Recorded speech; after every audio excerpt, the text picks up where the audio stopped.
everyone, welcome to my channel Study Time. So today we will start with the very first chapter of class 11th from the book Hornbill.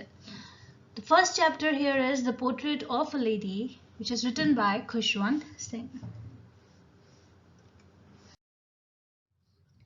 So let's begin with the chapter. My grandmother, like everybody's grandmother, was an old woman.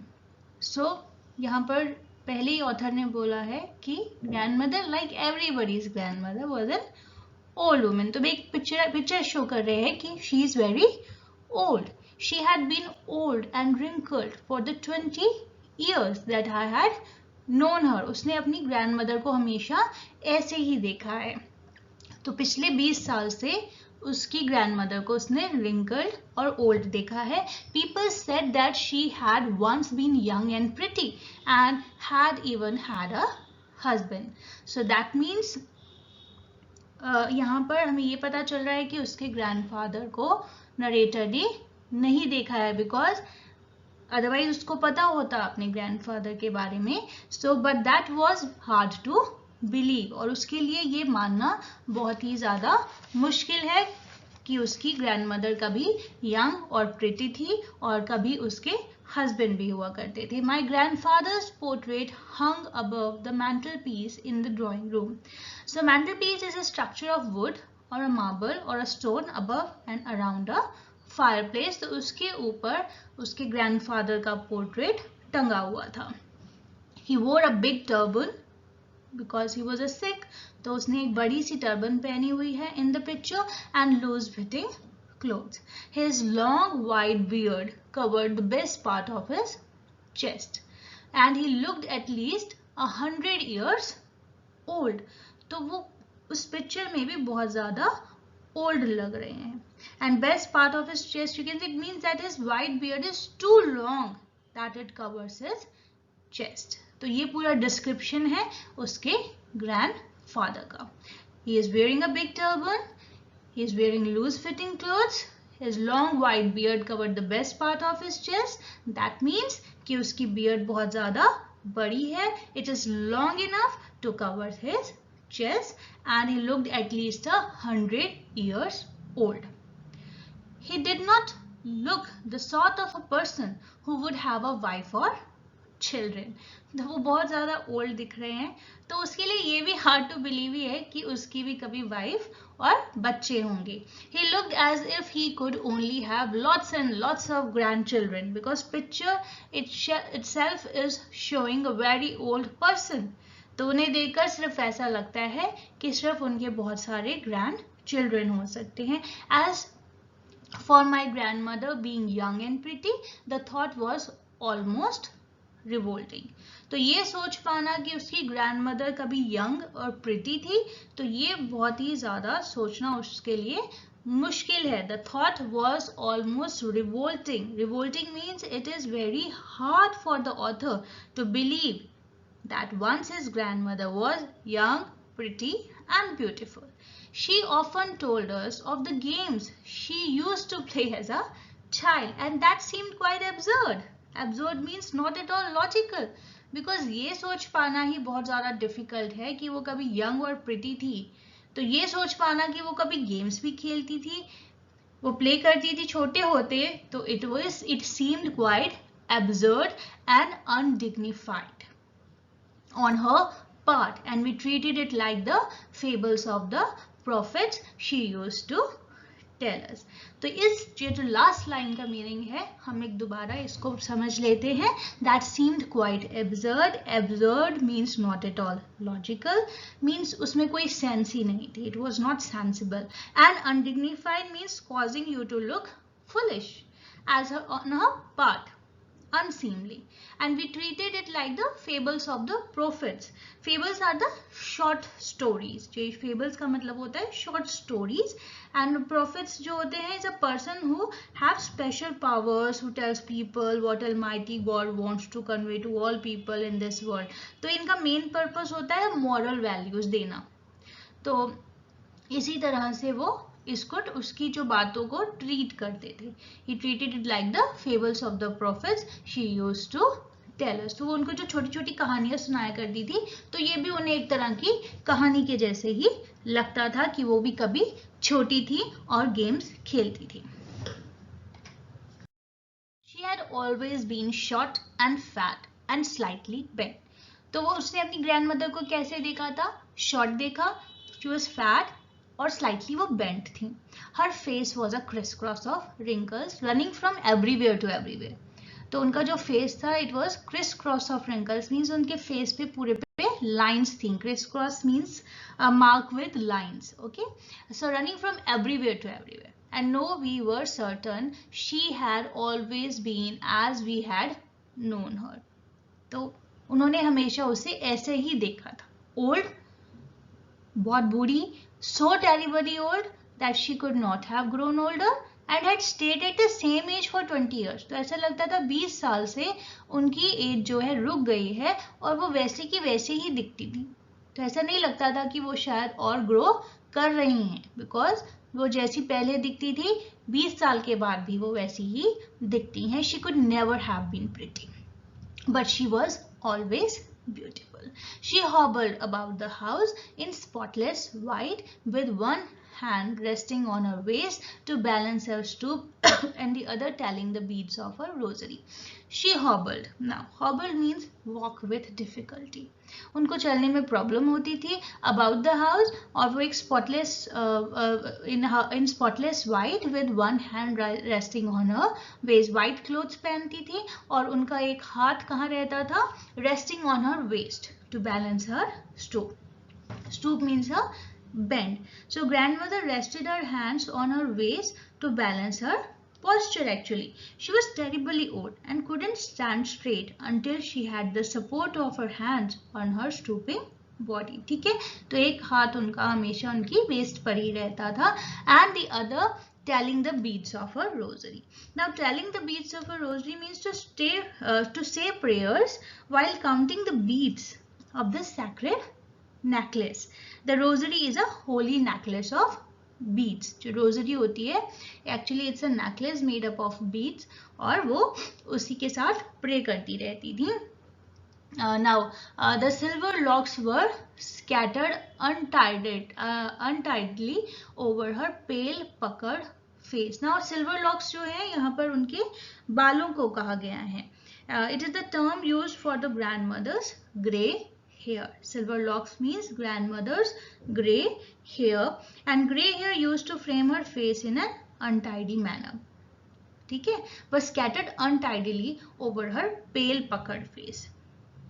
Pucker means against a wrinkled face, तो बहुत ज़्यादा wrinkles हैं उनके face पे, and her lips constantly moved in inaudible prayer. Inaudible means जो आपको नहीं सुनाई दे रही, it could not be heard and it is hard to hear actually.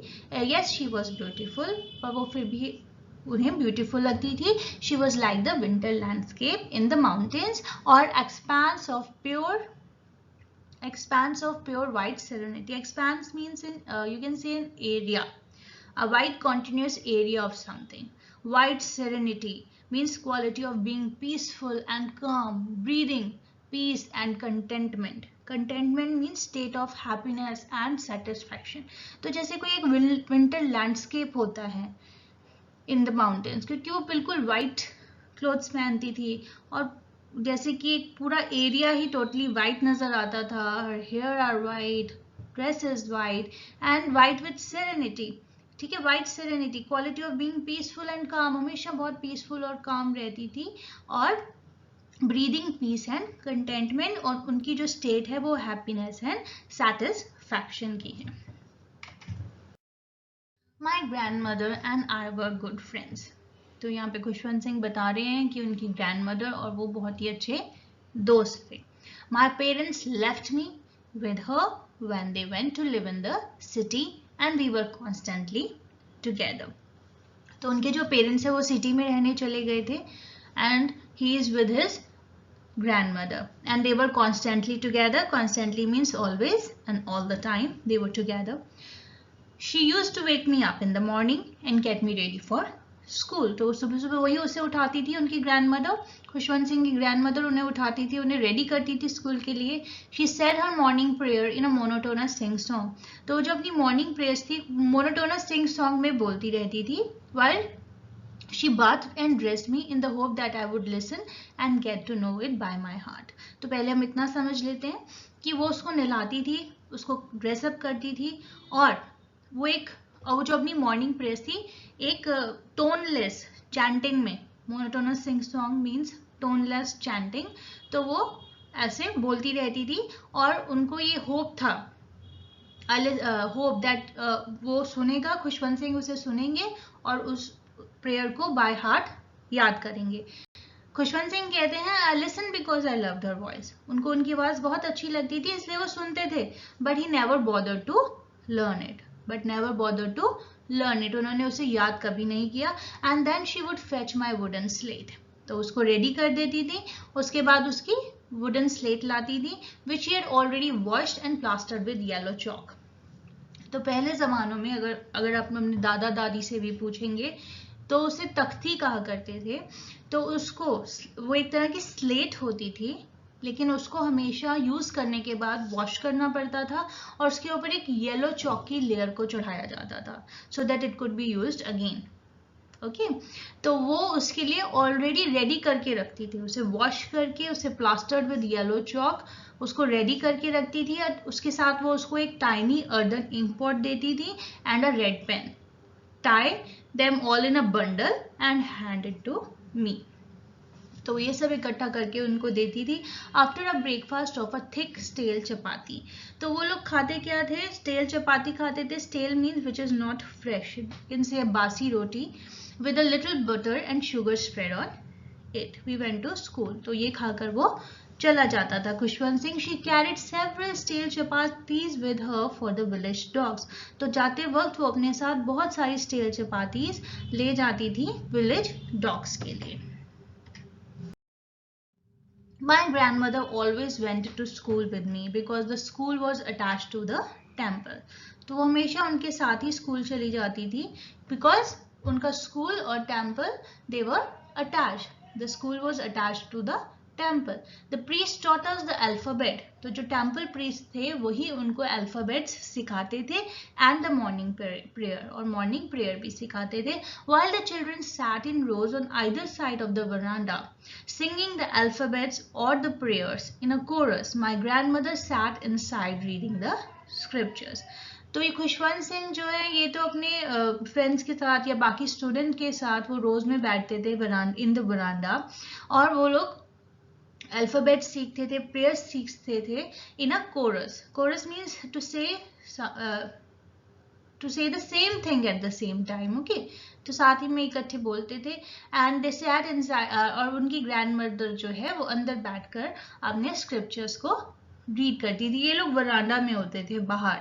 Veranda is actually an open area, an open walled roofed porch you can say, and or you can say a roofed open air hallway. It is kind of a hallway, and we would then what happens when we had both finished. तो अब खुशवंत सिंह की भी class over हो जाती थी और उनकी grandmother भी अपने स्क्रिप्चर्स को रीड करती थी वहां पर. When we had both finished, we would walk back together. तो वो इकट्ठे ही वापस आते थे. And this time the village dogs would meet us. तो हमने पहले पढ़ा कि उनकी ग्रैंडमदर विलेज डॉग्स के लिए स्टील चपातीस लेके जाती थी. तो अब वो विलेज डॉग्स उनको मिलते हैं at the temple door. They followed us to our home. तो वो उनके साथ साथ ही उनके घर तक जाते हैं, growling and fighting with each other for the chapatis we threw to them. तो वो जो भी चपातीस फेंकते हैं उसके लिए they are fighting with each other. They are growling. Growling means to make a low noise made in the throat. Okay, you can say throaty noise, a harsh sound. जैसे dogs जो अपना sound निकालते हैं, इस तरह से वो लड़ते भिड़ते एक दूसरे के साथ पीछे पीछे उनके घर तक जाते थे for the chapatis, जो खुशवंत सिंह और उनकी grandmother उनके लिए फेंकते थे. When my parents were comfortably settled in the city, they sent for us. अब उनके जो पेरेंट्स थे वहाँ पे सेटल डाउन हो गए हैं इन द सिटी, और वो उनको बुला लेते हैं ग्रैंड मदर और खुशवंत सिंह को, and that was a turning point in our friendship. अभी तक तो दे वर टुगेदर, राइट? तो अब उनकी जो है फ्रेंडशिप में एक टर्निंग पॉइंट आने वाला है। Although we share the same room, अभी भी वो एक ही कमरे में रहते हैं। My grandmother no longer came to school with me, अब उनकी ग्रैंड मदर उनके साथ स्कूल नहीं आती हैं। I used to go to an English school in a motor bus, अब मोटर बस आती है खुशवंत सिंह को लेने के लिए, and he moves to school. There were no dogs in the streets and she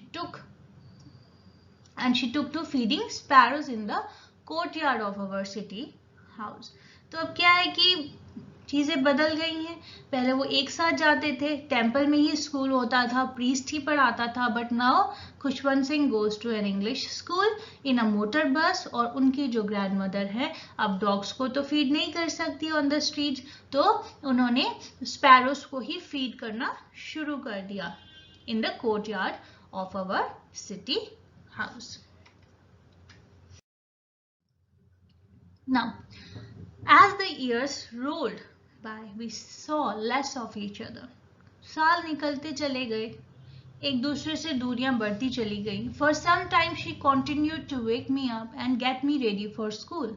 कुछ टाइम तो उन्होंने ऐसा किया कि वो उसे उठाती थी, रेडी करती थी।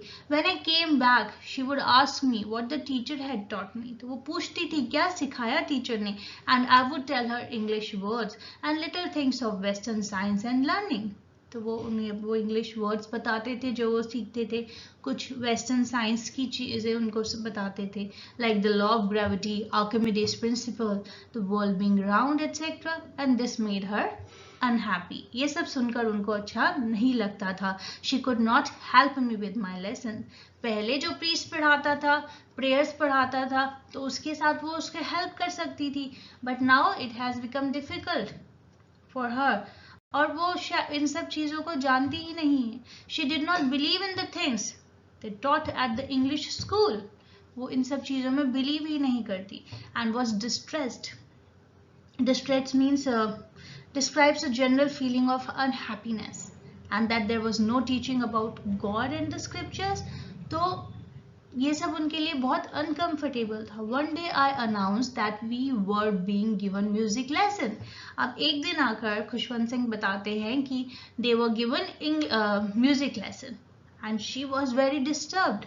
वो बहुत ज़्यादा परेशान हो गई। To her music had lewd association, lewd means actually vulgar, and it was a monopoly of harlots। Harlots means prostitute and beggars and not meant for gentle folk। तो उनके लिए म्यूजिक जो है एक तरह का ये हार्लॉट्स और बैगर्स की मोनोपोली है, उन्हीं पे ही बस वही लोग इसको यूज करते हैं, और वो जेंटल फोक्स के लिए नहीं बना हुआ। तो she said nothing but her silence meant disapproval.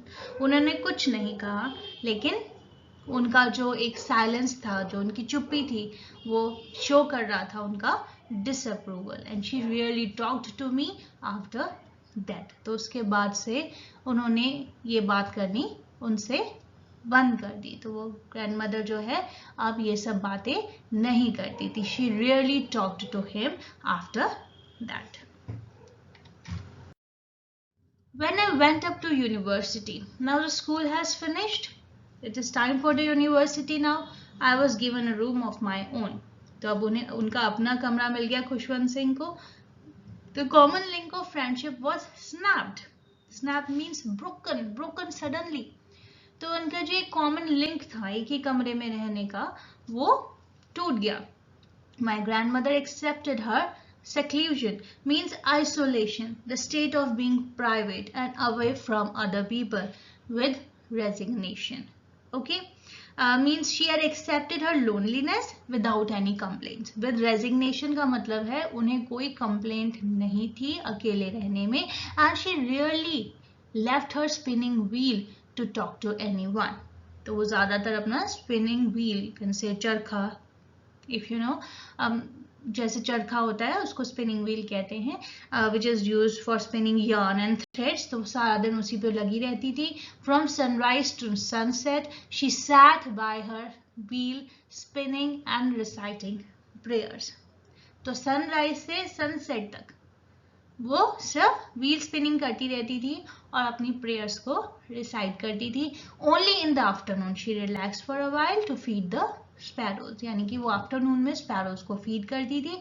While she sat in the veranda breaking the bread into little bits, hundreds of little birds collected round her, creating a veritable bedlam of choppings. Now, vegetables means it, actually this word is given to put an emphasis, okay, on bedlam. Bedlam means a confusion or a disorder, okay. It refers to the noise, confusion and chaos caused by the chirpings of the sparrow that scattered and perched around grandmother, right? Perch means to sit or rest, right? So some came and perched on her legs, others on her shoulders. तो आकर बैठ जाती थी उनके shoulders पे. वही they used to sit on her, others on her shoulders, and some even sat on her head. तो कुछ हेड पे भी बैठ जाती थी. She smiled but never shooed them away. वो स्माइल कर देती थी लेकिन उन्होंने कभी उनको स्केयर नहीं किया. To shoot them away means to drive or send away or to scare them away. So it used to be the happiest half hour of the day for her. तो ये बहुत ही ज़्यादा उनके लिए खुशी का टाइम होता था जब वो स्पैरोज को फीड करती थी. लेकिन वो कभी भी उनकी ये जो उनका स्पैरोज का आना, उनकी चॉपिंग्स, उससे वो कभी भी इरिटेट नहीं होती थी. स्पैरोज कहीं भी बैठ जाए, चाहे उनके सिर पे बैठ जाए, वो स्माइल कर देती थी लेकिन कभी भी उन्हें स्केयर अवे नहीं करती थी, ड्राइव अवे नहीं करती थी. When I decided to go abroad for further studies, now university has over. अब वो कहाँ जा रहे हैं? Khushwant Singh is going abroad for further studies. I was sure my grandmother would be upset. उन्हें लगा कि उनकी grandmother बहुत ज़्यादा upset होंगी. I would be away for 5 years.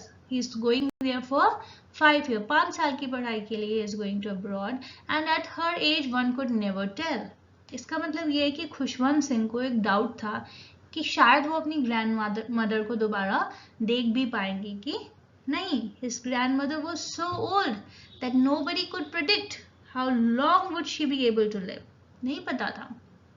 But my grandmother could. लेकिन उनकी ग्रैंडमदर को ऐसी कोई फीलिंग नहीं थी. And she was not even sentimental. तो उनको ऐसे कोई sentiments भी नहीं शो कर रही थी. She came to leave me at the railway station but did not talk or show any emotion. तो वो उसे छोड़ने के लिए रेलवे स्टेशन तक भी जाती हैं पर वो कुछ भी नहीं बोलती और ना ही कोई ऐसे इमोशंस को शो करती है. Her lips moved in prayer, her mind was lost in prayer. तो उनके जो लिप्स हैं वो प्रेयर में मूव कर रहे हैं, उनका जो दिमाग है, उनका जो मन है वो भी इट इज प्रेयर्स में ही लगा हुआ है. Her fingers were busy tallying the beads of her rosary. Again she is holding the same rosary. तो वो जो नेकलेस है, बीड्स नेकलेस है जो उन्होंने हाथ में पकड़ा हुआ है, वो उसको बीड्स को घुमा रही हैं and she is doing her prayer. Silently she kissed my forehead. And when I left, I cherished the moist imprint as perhaps the last sign of physical contact between us. तो वो एक last जो उनके बीच में physical contact था वो उनकी किस थी जो उन्होंने उन्हें फोरहेड पे दी. तो वो उसको चेरिश कर रहे थे and this was the last sign of physical contact between Khushwant Singh and his grandmother. That was not so. After 5 years, I came back home and was met by her at the station. तो 5 साल बाद जब खुशवंत सिंह वापस आते हैं तो वो अपनी ग्रैंडमदर से फिर से मिलते हैं स्टेशन पर ही. She did not look a day older. वो अभी भी और ज़्यादा ओल्ड नहीं नजर आ रही. She looked the same. जैसी वो पहले थी वैसी ही अभी भी हैं. She still had no time for words. वो कोई बात नहीं करती. And while she clasped me in her arms, clasp me means to hold tightly or to grasp tightly. In her arms, I could hear her reciting her prayers. तो अभी भी वो अपनी प्रेयर को बोलती जा रही है. Even on the first day of my arrival her happiest moments were with her sparrows. जो पहले दिन जब वो घर आए तब भी उनकी ग्रैंडमदर की जो हैप्पीएस्ट मोमेंट्स थी वो स्पैरोज के साथ ही थी. whom she fed longer and with frivolous rebukes. Now frivolous means carefree and not serious. Rebukes means express sharp disapproval because of their actions. Actually this is a phrase here and it means grandmother would scold the sparrows lovingly. तो वो उसे हटाती हैं लेकिन sparrows को तो कुछ समझ नहीं आता ऐसा, बिकॉज उन्हें ह्यूमन लैंग्वेज समझ नहीं आती, लेकिन वो उन्हें हटाती हैं, लविंगली उनको स्कोल्ड करती हैं. In the evening a change came over her. अब जो इवनिंग हुई, शाम हुई, तो उन्हें अपनी ग्रैंडमदर में एक चेंज नजर आया. And she did not pray. अब वो प्रे नहीं कर रही. She collected the women of the neighbourhood, got an old drum and started to sing. उन्होंने अपनी नेबरहुड की जो वुमेन्स को इकट्ठा करा, लेडीज को इकट्ठा किया और एक ओल्ड ड्रम लिया और उसके साथ वो गाना गाने लगी. For several hours she thumped the sacking skins of the dilapidated drum and sang of the home coming of warriors. तो बहुत घंटों के लिए, for several hours, she thumped means to hit और strike. The sagging skins means loose skin, okay, of the dilapidated drum. Dilapidated means to old and broken drum. Actually it's very old drum which he is using and it has ruined as a result of age. तो यहाँ पे एक simile भी है. It is used as a simile actually because both the drum and the grandmother were once young but now have become old. तो जैसे grandmother इतनी old हो गई है ना, तो वो ड्रम भी ऐसे ही एक पुराना सा ड्रम है जिसे वो बजा रही हैं. तो it is used as a simile here. And what she is singing, she is singing the songs of homecoming of warriors. Actually it was a celebration of the homecoming of her dear grandson. लेकिन पहले ज़माने में जैसे कोई लड़ने के बाद आता था, सोल्जर्स वापस आते थे, तो उनके लिए जो गाने गाए जाते हैं वो अपने चाइल्ड के लिए, अपने ग्रैंडसन के लिए गा रही हैं. We had to persuade her to stop to avoid over straining. तो वो बहुत घंटों से ये सब कर रही थी. तो जो खुशवंत सिंह और उनकी फैमिली को उन्हें रोकना पड़ा, उन्हें कन्विंस करना पड़ा. परसुएड मीन्स टू कन्विंस करना पड़ा ग्रैंडमदर को to stop thumping the drum to avoid overstraining, and that was the first time since I had known her that she did not pray. तो पहली बार खुशवंत सिंह ने देखा कि उन्होंने प्रे नहीं किया उस दिन और वो ड्रम बजाकर गाना गा रही हैं. The next morning she was taken ill. तो इतना ज़्यादा स्ट्रेस तो ले लिया. Now she became ill. It was a mild fever and the doctor told us that it would go. तो उन्होंने बोला कि ठीक हो जाएगा, but my grandmother thought differently. लेकिन ग्रैंडमदर को ऐसा नहीं लगता था. She told us that her and was near. और उन्होंने उन्हें बताया कि वो शायद जल्दी ही जाने वाली हैं. And she said that since only a few hours before the close of the last chapter of her life she had omitted to pray. Okay, so हमने भी पहले खुशवंत सिंह ने भी कहा कि उन्होंने पहली बार देखा कि उन्होंने अपनी प्रेयर नहीं की है. So she said that since only a few hours before the close of the last chapter of her life, she had omitted to pray and she was not going to waste any more time talking to us. तो उन्हें ये realize हो गया था कि वो बहुत जल्दी मरने वाली हैं. तो उन्हें लग रहा था कि अपने end पर आकर उन्होंने अपनी prayer को omit कर दिया, छोड़ दिया, and वो अब अपने एक भी थोड़ा सा भी टाइम वेस्ट नहीं करना चाहती थी, बातों में भी वेस्ट नहीं करना चाहती थी. वी प्रोटेस्टेड, हम लोगों ने मना किया, मीन्स खुशवंत सिंह और उनकी फैमिली ने मना किया. But she ignored our protest. और वो उन्होंने उसको ग्रैंडमदर ने इग्नोर करा. She lay peacefully in bed praying and telling her beads. तो वो आराम से अपने बेड पर लेट जाती हैं और फिर से अपनी प्रेयर्स स्टार्ट कर देती हैं with her beats. Even before we could suspect, her lips stopped moving. अभी कुछ समझ भी नहीं पाए कि इतने में उनका जो है, उनके जो लिप्स हैं दे स्टॉप्ड मूविंग, जो कि हमेशा चलते रहते थे, जो लिपसिंग होती रहती थी with the rosary. The rosary fell from her lifeless fingers, जो रोजरी उनके हाथ में हमेशा रहती थी वो गिर जाती है। A peaceful pallor spread on her face, peaceful pallor, उनका फेस तो पेल हो गया, paleness was there, the state of being very pale, paler means the state of being very pale, lack of color, लेकिन उसमें एक peace था which spread on her face and we knew that she was dead, तो वो इस तरह से मर जाती हैं। We lifted her off the bed and it is customary laid her on the ground and covered her with a red shroud। तो ये कस्टम है, इंडियन कस्टम है कि कोई किसी की डेथ हो जाती है तो उन्हें बेड से उतार कर नीचे ग्राउंड पे लेटा दिया जाता है। And they covered her with a red shroud, shroud means a burial cloth, actually it is a burial covering, जो कि उन्हें रेड कलर के कपड़े में लपेट दिया जाता है, उनके ऊपर दे दिया जाता है। After a few hours of morning we left her alone to make arrangements for her funeral, तो उनके फ्यूनरल की तैयारी की जा रही है। In the evening we went to her room with a crude stretcher to take her to be cremated. Crude stretcher means a very typical से stretcher, जैसे कि आपने देखा होगा पेशेंट्स को कैरी करने के लिए, तो वो स्ट्रेचर लाते हैं उसको लेकर जाने के लिए, क्योंकि उनकी क्रीमेशन होनी है। द सन वॉज सेटिंग, ठीक है, तो जो सन है वो सेट कर रहा है, शाम हो गई है। And had lit her room and veranda with a blaze of golden light. See, it means that it was dawn and the light of the setting sun was lighting the room. तो जैसे ऐसे शाम के time जो सन की raise आ रही होती हैं, तो इस तरह से उनका पूरा रूम और वरांडा जो था वो गोल्डन लाइट से भर गया था, it was lighted. So we stopped halfway in the courtyard, all over the veranda and in her room, right up to where she lay dead and stiff wrapped in the red shroud. Thousands of sparrows sat scattered on the floor. तो जब वो लोग देखते हैं, रुकते हैं एकदम से कि वरांडा में और उसके कमरे में जहां वो लेटी हुई है वहां पर क्या थी, वहां पर स्पैरोज बैठी हुई थी ग्रैंडमदर के आसपास, and she was wrapped in a red shroud. तो इस तरह से जो है स्पैरोज भी उनके आसपास आकर बैठ जाती हैं।